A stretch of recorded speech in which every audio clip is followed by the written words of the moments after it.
the reason I'm out here is because, and I'll just show you, the tulips have set seed. Now, I've never known this in the UK.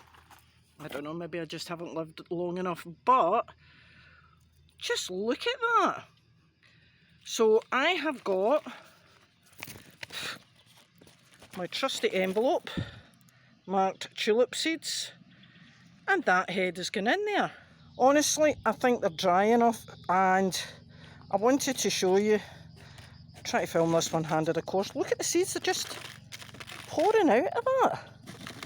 So they are definitely dry. And let's get some. They're quite papery. So, and they're quite small, almost like parsnip seeds. So what I'll do is get a seed tray, 50-50 mix with some compost and some sharp grit. You could use perlite or vermiculite if you've got it. Can't really find it here.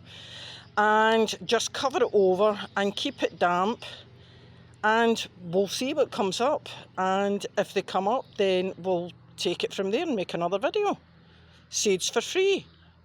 Free is my favourite word.